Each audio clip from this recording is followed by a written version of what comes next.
Hand start on the full. Stop playing! On the daily, deals with reality. All alone in these streets, what I see. On the daily, deals with reality.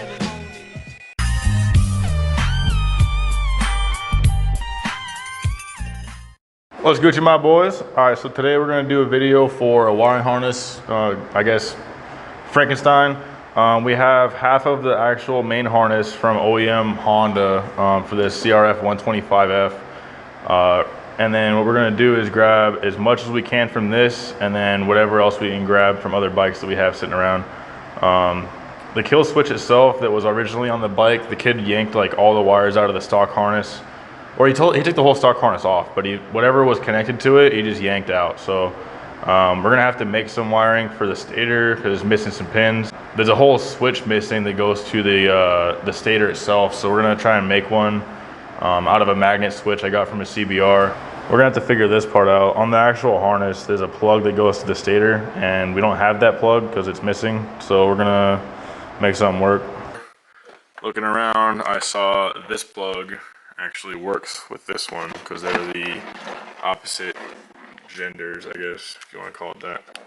Check it out. Honda Grum, Honda CRF 125. Conveniently enough, that's actually a 125 4-stroke. This is also a 125 4-stroke, so found a magnet switch. It's part of this moped that someone at my work crashed and then gave to me. But yo, there's a magnet switch right there. Can't see it, but I'm gonna pull it out and check it out and see if I can get it to work with this bike. Check it out. Here's the magnet switch. I'm gonna try and maybe I have to drill out the holes a little bit. Clamp them in there good. But she fits right there. It needs to be able to read these little marks right here that stick out of the flywheel. So when it's in, it's gonna sit. So when this rotates, it's gonna read right there. And check it out. Alright, to recap from today, I repaired the stator. There was a lot of bullshit, I guess, torn out on this one, so I had to like resolder both sides, which is not bad. Oh, anyways, there's clamps that hold the wire in, and then there's solder melting those clamps to those solder, or to each wire, so it's fucking solid, like that shit's not coming off. So besides that, I tried using a CBR 600 crank sensor. Obviously the magnet works for it, but the issue was it was too big, so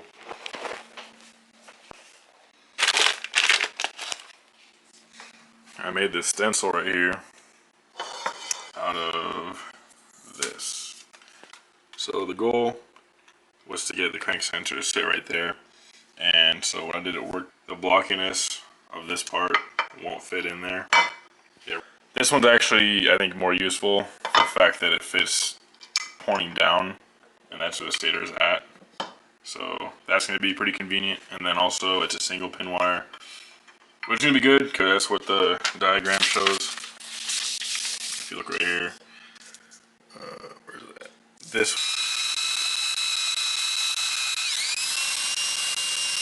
Alright, we're just going to test the magnet switch now. The ground itself, or it is the ground itself because it has the pole sticking out. They go straight into the metal. So that's going to be the ground. And then the positive wire is this one. And that's. Alright, I got the positive clamped in. And then the negative, we're going to put to the metal somewhere consistent. Let's try the stator. I guess that works. 148. Alright, without it reading anything fluctuating, I moved it around because I didn't want it on my leg. My leg was moving and it was making the value move. So we're going to read for, it's going to sense anything magnetic in the area. So as I put this, which is like a piece of steel, near it, it should change value. That's how we know it works. Yep, look at that.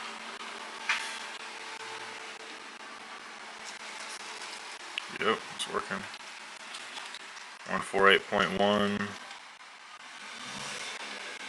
It fluctuates when I go near it. Try to touch. All right, so here she is. Positive hooked up, negative is stuck in the engine right here. We're gonna read currently 147.3.4 is where it's at. I gotta not move the engine and not move the anode or neither of the terminals. So rotating the engine, we should have a spike on the flywheel for top dead center. So we're gonna read that. So like that was it.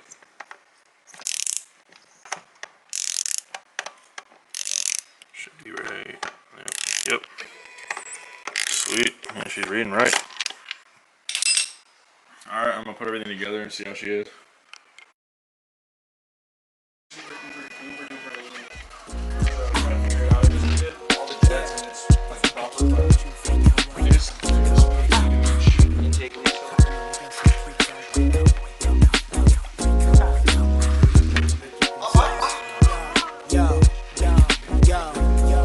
It's a new era, new time, new beginnings. See me come out of hidden, raising the price of living, and I make decisions, dealing with rappers' fate. Niggas down 9/11 when my throat vibrates. Province the state, I make moves too smooth. In avenues, I bring crews to blues. Enough of introduction. I know some kid that's out the buck, went out to make a buck and got fucked. Word is born, I'm in my own category, steady building pleasure. Rhyme style at the top of the pile to crush yours, man. I move too smooth. Yes, y'all, new school star, king of the hill, king of the brawls, got rhymes 3-6, make your girl. Thanks for watching that whole thing, guys. I know it's kind of boring because it's just wiring shit, but I don't know, maybe you could learn something from it. If you have a given situation, you don't always have to go and buy all brand new shit. That was my initial intent, and I was like, fuck that. I've already spent enough money on this damn bike for how shitty it is. And it actually came out pretty nice. I mean, to be honest, it seems like for like $800 more, I could have got a whole brand new one from the dealership. But it's alright, it's alright. I mean, like, thinking about it, I was trying to keep sentimental value out of this bike, like adding my own creations or whatever to make it run. But it's alright. I mean, like, all we gotta do is just have fun, you know what I mean? Like, this bike is meant for fun, and I built it for fun. So, I mean, it's what it is, bro. This shit.